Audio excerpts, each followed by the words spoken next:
Bien, bonjour cher ami. Là, nous sommes réunis ici pour l'élaboration du projet professionnel 1. Vous avez reçu déjà le fichier de document PowerPoint. Et comme je l'ai signifié, il s'agit d'un projet, de la présentation d'un projet qui pourrait être une alternative à la recherche d'emploi ou faciliter l'épanouissement professionnel de l'étudiant. Donc, dans le cadre de votre formation, le projet professionnel 1 marque l'achèvement de la première phase de formation, c'est-à-dire du semestre 1. Et donc, vous avez obligation, au travers de ce projet-là, de présenter un business plan selon le format des établissements de crédit en place. Je vais parler des microfinances et des banques. Ok, allons dans le vif du sujet. Je vous ai donné donc un schéma de présentation. Auparavant, il était dit que chacun d'entre vous devait se rendre dans une banque ou une microfinance pour avoir les détails sur la présentation du business plan relativement à chaque banque. Mais compte tenu de la situation, j'ai élaboré un certain nombre de points que nous allons tenter de suivre. Et donc, chacun devra entrer dans ce canevas-là. C'est en deux parties. La première partie, c'est la présentation du projet. Et la deuxième partie, c'est le dossier financier.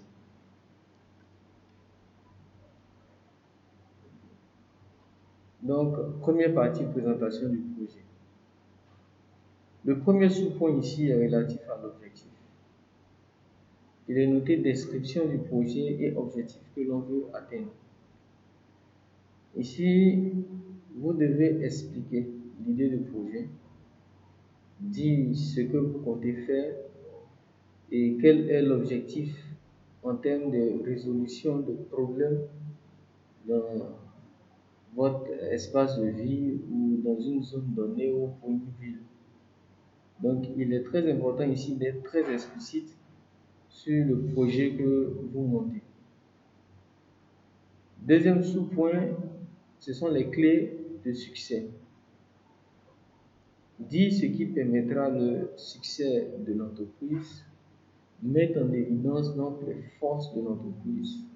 Nous rappelons ici que ce que nous appelons force, c'est ce que votre entreprise a et que les autres entreprises n'ont pas.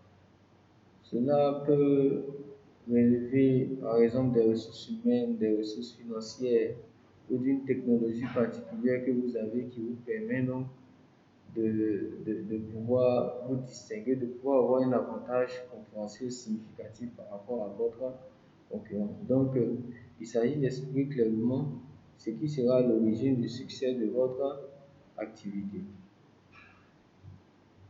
Le troisième sous-point est relatif à la spécification des produits et services. Il faut ici décrire de façon très explicite le produit et le service. Et pour cela, il faut faire une liste exhaustive des produits et services que votre entreprise propose.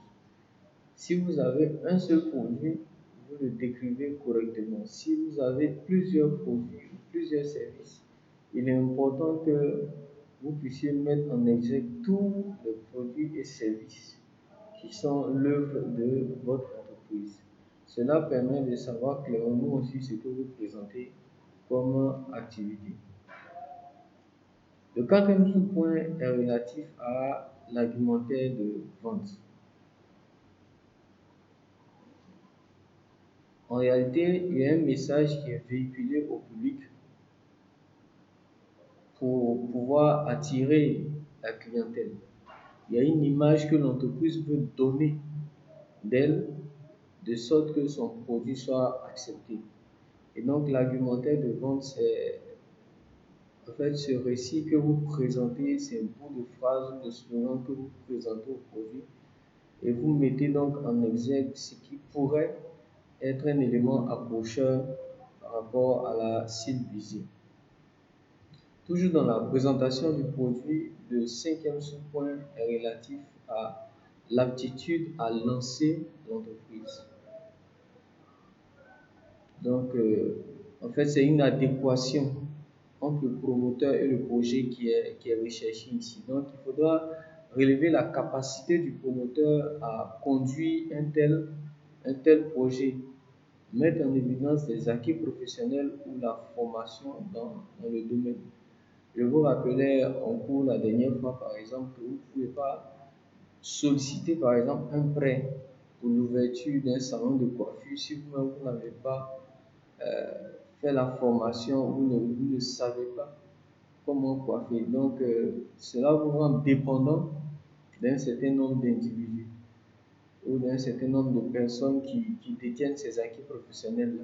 Donc, il est important ici de relever votre capacité, vous en tant que promoteur, à conduire le projet.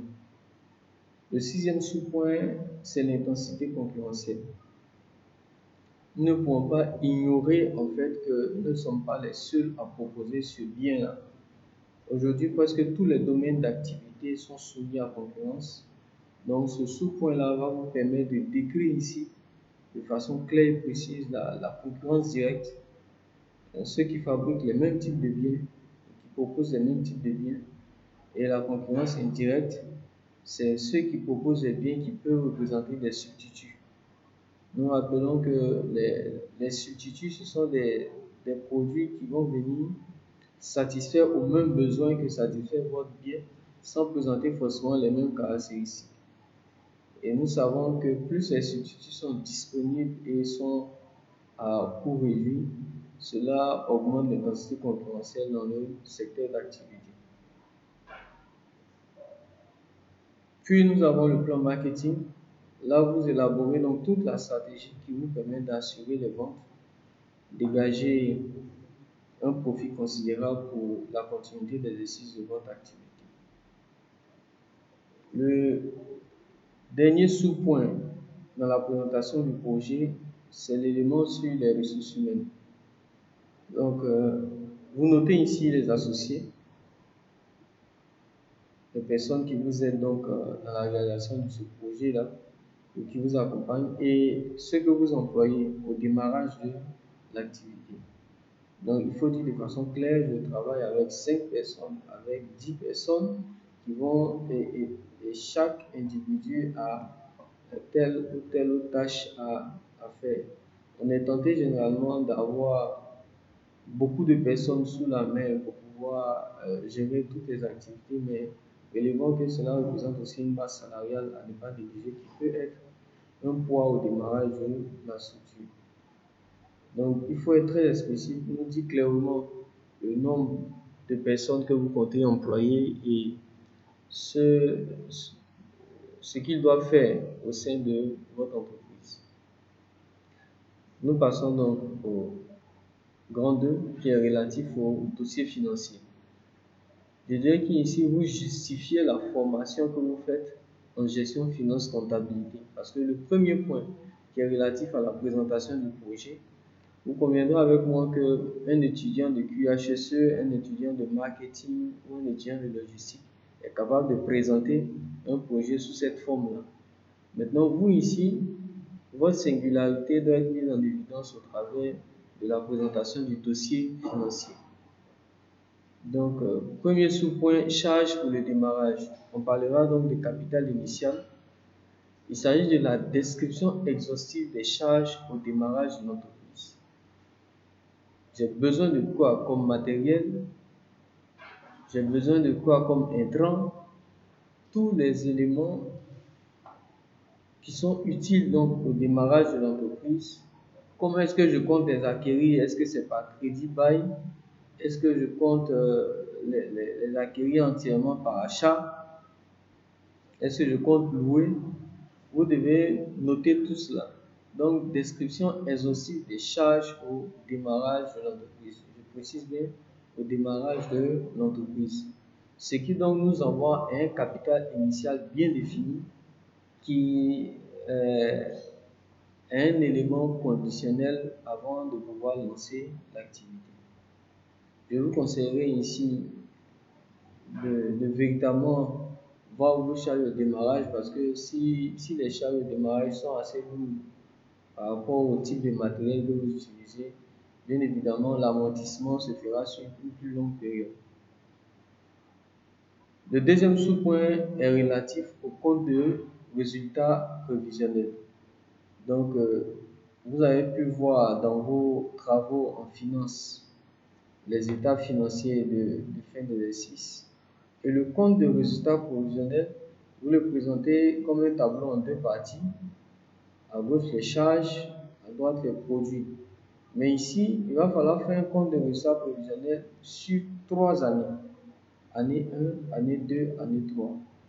Donc, vous nous décrivez les charges. Si par exemple, vous avez du matériel, le salaire, la rémunération des dirigeants, si vous faites de la location de véhicules, tout ce qui est charge, même les charges d'électricité et d'eau, et vous dégagez ensuite les produits. Cela va vous emmener donc à faire une estimation aussi de votre chiffre d'affaires prévisionnel sur la première, la deuxième et la troisième année. Donc, on doit pouvoir voir le résultat qui se dégage à la différence entre produit et charge. Le troisième élément est relatif au bilan comptable prévisionnel. Vous avez donc les différentes masses au niveau de l'actif et du passif. Au niveau de l'actif, donc, vous avez les éléments sur l'actif immobilisé. Là, il faut aussi distinguer les éléments incorporels des éléments corporels. Ensuite, l'actif circulant et la trésorerie active. Donc, au niveau du passif, vous savez, capitaux propres dette financière à plus d'1 an, ensuite passer au passif circulant, la trésorerie passive. Je rappelle que le bilan doit s'égaliser au niveau du total actif et passif. Ensuite, on arrive au quatrième sous-point qui est le plan de trésorerie prévisionnelle. Donc, vous présentez un plan de trésorerie sur 12 mois. Prenez les éléments mois par mois, tout ce qui est relatif aux encaissements et ce qui est relatif au décaissement. Ensuite, vous faites encaissement moins décaissement pour qu'on puisse avoir une idée de la trésorerie sur toute la première année au moins. Je rappelle que la différence au niveau d'encaissement et décaissement doit être présentée pour chaque mois. Chaque mois. Même si vous avez des mois où vous avez une trésorerie négative, vous avez des découvertes, vous présentez la trésorerie telle qu'elle doit être. Enfin, on arrive aux critères de rentabilité économique. Au travers de ces critères-là, donc, vous faites la démonstration de la rentabilité de l'activité au travers de la vente qui est la valeur actualisée nette. Donc, vous savez que c'est une somme de cash flow actualisé. Vous faites la différence avec l'investissement d'origine, investissement en I0 à la première période. Ensuite, vous arrivez au second critère qui est le délai de récupération du capital investi. Donc, vous nous ressortez à quelle période ou combien de temps après le démarrage de l'activité à partir de votre chiffre d'affaires prévisionnel, de vos cash flows prévisionnels, à quelle période est-ce qu'on peut recouvrir entièrement le capital qui est investi dans votre activité. Et le dernier critère que je vous demanderai ici, c'est le taux de rentabilité interne. Donc, je vais avoir une idée précise du taux qui annule la vanne. C'est comme ça qu'on l'avait défini. C'est-à-dire que ici, vous me dites à quel taux on fait zéro bénéfice, zéro perte. Cela nous permettra de voir clairement si nous devons emprunter de l'argent pour pouvoir lancer notre activité, à quel taux est-ce que notre activité est toujours rentable.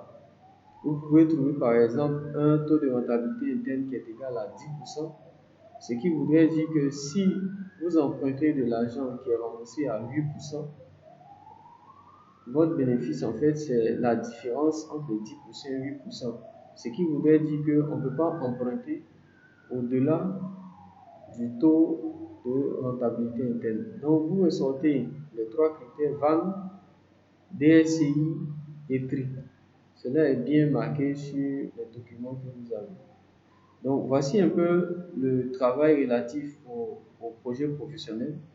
Je vous avais dit chacun donc de ressortir d'abord une idée de projet et maintenant vous me faites la présentation et vous me montez le dossier financier. Normalement, ce montage, cette présentation de business plan cadre plus ou moins avec les différents critères qui sont donnés pour la plupart des microfinances et même avec votre organisme emploi jeune, cela entre donc dans la même vision de présentation. Merci et je vous attends pour les différentes préoccupations et je vais tenter donc de répondre à ces préoccupations. Merci.